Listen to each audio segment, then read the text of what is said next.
এদিকে ভূপতিনগরে এনআইএ নজরে আরো ৩ ভূপতিনগরে বিস্ফোরণ তদন্তে আরো ৩ বাড়িতে তাদের তল্লাশি। ভূপতিনগরে আরো ৩ বাড়িতে তল্লাশি এনআইএর। ভূপতিনগরে বিস্ফোরণ তদন্তে আরো ৩ জন তারা নজরে এনআইএর। আমাদের সঙ্গে রয়েছে প্রতিনিধি অমিত। অমিত, কারা এই ৩ জন?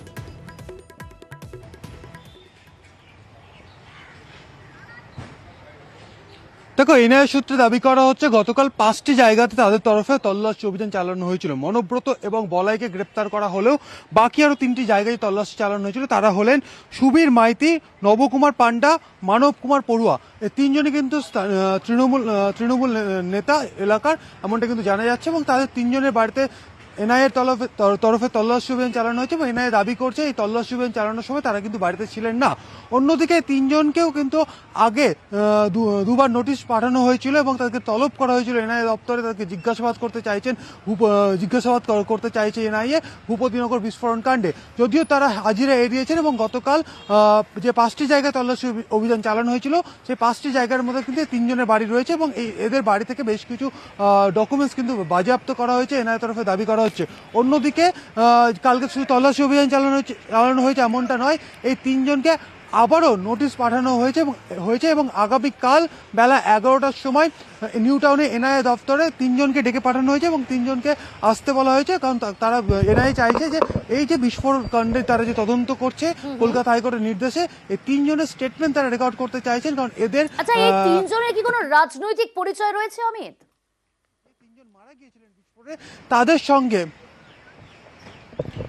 একেবারে 3 জনে কিন্তু তৃণমূল কংগ্রেসের সঙ্গে যুক্ত, এমনটা কিন্তু আমরা জানতে পারছি স্থানীয় সূত্র থেকে। সেক্ষেত্রে আমরা দেখেছি যে বলাই এবং মনোব্রত তারাও কিন্তু দুজনে কিন্তু বুথ লেভেল তৃণমূলের বুথ লেভেলের কর্মী বা বুথ লেভেলের কিন্তু দায়িত্বে তারা রয়েছে। এবং এই 3 জনকে যে নোটিশ ইস্যু করা হয়েছে বা যে 3 জনের বাড়িতে তল্লাশি অভিযান চালানো হয়েছিল, 3 জনেরও কিন্তু এই তৃণমূলের সঙ্গে যোগ রয়েছে। চেষ্টা করব, তুমি যে 3 জনের কথা বললে তাদের বাড়িতেও তল্লাশি এবং তাদেরকে তলব করা হয়েছে, কিভাবে যুক্ত থাকতে পারে সেই তথ্য কি এখনো পর্যন্ত এনআইএ সূত্রে জানা যাচ্ছে? কারণ এনআইএর নজরেই আরো 3 জন, এই 3 ব্যক্তি কিভাবে যুক্ত, কোনো লিংক আপ পাওয়া যাচ্ছে? দেখো,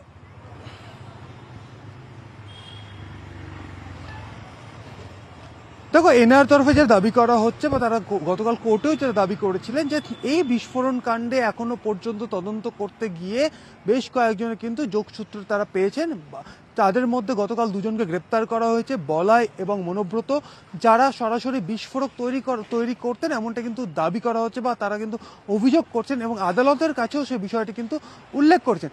একই সঙ্গে যে 3 জন মারা গিয়েছিলেন এই বিস্ফোরণ কাণ্ডে 2022 ডিসেম্বর মাসে, তাদের সঙ্গে যাদেরকে এখনো পর্যন্ত নোটিশ সার্ভ করা হয়েছে এনআইএর তরফে, তাদের সিডিআর অর্থাৎ কল ডিটেলস রেকর্ড তারা পেয়েছেন। তাদের সঙ্গে তাদের কথা বলেছেন তারা বিভিন্ন জায়গাতে একসঙ্গে টাওয়ার লোকেশন এক জায়গায় পাওয়া গেছে। সেক্ষেত্রে বিস্ফোরণে যেমন 2 জন মনোব্রত বা বলাই যেমন বিস্ফোরক তৈরি করার ক্ষেত্রে যেমন যুক্ত, বাকি 3 জন তাদের যোগসূত্র কিন্তু এনআইএ যাচাই করতে চাইছেন।